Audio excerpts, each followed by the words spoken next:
সমবেত গৌর ভক্ত মন্ডলী, কৃষ্ণ ভক্ত মন্ডলী, ভক্তিমতী মায়ের ও বাবাদের চরণে রইল আমার শতকোটি প্রণাম।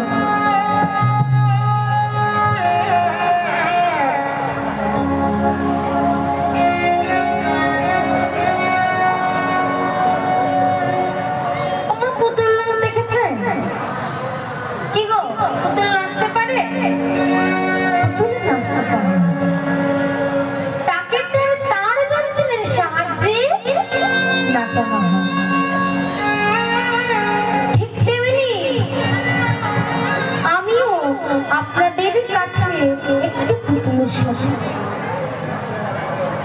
আপনারা আমায় যেভাবে বলাবে আমি সেভাবেই বলবো।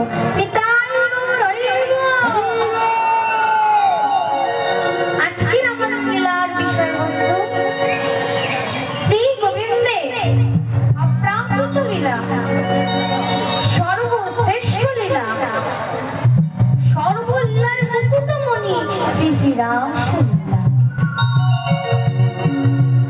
প্রথমে আমরা একটু গৌরচন্দ্র আস্বাদন করব, তারপর লীলায় প্রবেশ করব।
ভাষাই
কিসের প্রতি লোভ হয়?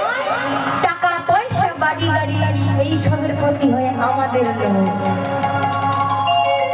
কিন্তু গৌরে কিসের প্রতি লোভ হয়েছে? ভক্তের ওই ভক্তি সম্পত্তির ওপর আমার গৌর হরির লোভ। আমার গৌরে ভক্তি সম্পত্তির ওপর লোভ হয়েছে। তা বাবা ভক্তি সম্পত্তির ওপর লোভ হয়েছে, তা একদিন সরদর্শনকে ডেকে বলছে, সরদর্শন, বলতে পারো সরদর্শন, আমি কি করলে ভক্তের ওই ভক্তি সম্পত্তিটা পাবো? সরদর্শন বলেছিল, প্রভু আমার তো 6টা গুণ, তাই আমি বলতে পারবো না। তুমি ভাগবতকে জিজ্ঞাসা করো, ভাগবতের 10টা গুণ সে বললেও বলতে পারবে। প্রভু ভাগবতকে ডাকলেন, ভাগবত বলতে পারো, ভাগবত আমি কি করলে ভক্তের ওই ভক্তি সম্পত্তিটা পাবো? ভগবান বলছে, প্রভু তোমায় যদি ভক্তের ওই ভক্তি সম্পত্তি পেতে হয় তাহলে তোমাকেও ভক্ত হতে হবে। এমনি এমনি পাবে না। তুমি কি ভাবছো তুমি ভগবান বলে তোমার জন্য আলাদা নিয়ম হবে? তা হবে না। ভক্ত যেভাবে এই ভক্তি সম্পত্তিটাকে আস্বাদন করে ঠিকই তদ্রূপ তোমাকেও এই ভক্তিটাকে আস্বাদন করতে হবে। তাই বাবা গৌর এসেছে। তা আপনারা যখন পুরুলিয়া বাজার কিছু যান কিনতে, তার জন্য পয়সা দিতে হয়।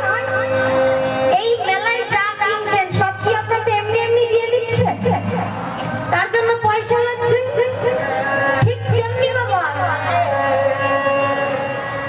শ্রী হরি শ্রীপাদ পদ্ম পেতে গেলে ভক্তি দিয়ে সেটাকে কিনতে হবে। যার যার বাবা নিজস্ব সম্পদ আছে, না ভক্তের সম্পত্তি কি? ভক্তি। আর ভগবান কৃপা। ভক্ত ভক্তি ধনে ধনী, আর ভগবান কৃপা ধনে ধনী।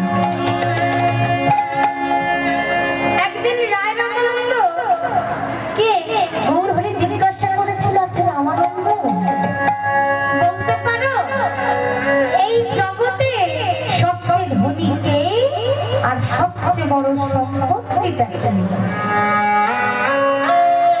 রামানন্দ বাবু বলেছিল এই জগতে সবচেয়ে বড় ধনী হলো ভক্ত, আর সবচেয়ে বড় সম্পত্তিটা হলো ভক্তের ওই ভক্তি সম্পত্তি। তাই বাবা গৌর হরি লোভে পড়ে গৌর হয়েছে। আমার গৌরের সাথে কার কার আনন্দ হচ্ছে? হাত তুলুন তো। বাহ বাহ।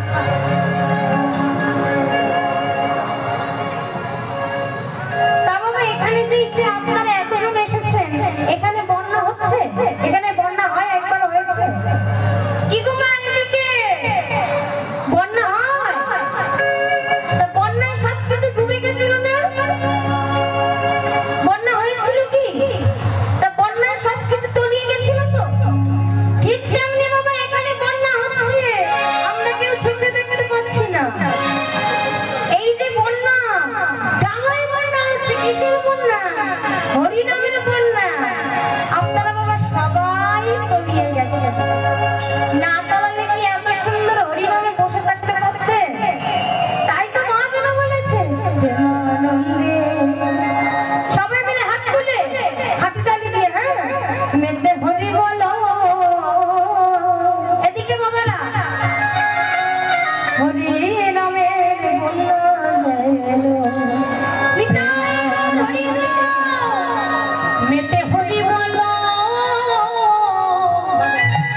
নিতাই গৌর হরি বল বলে গৌর সমুদ্রে যদি নামতে পারেন তাহলে সবাই রত্ন পাবেন। তাই কি বলছে একবারে হরি বল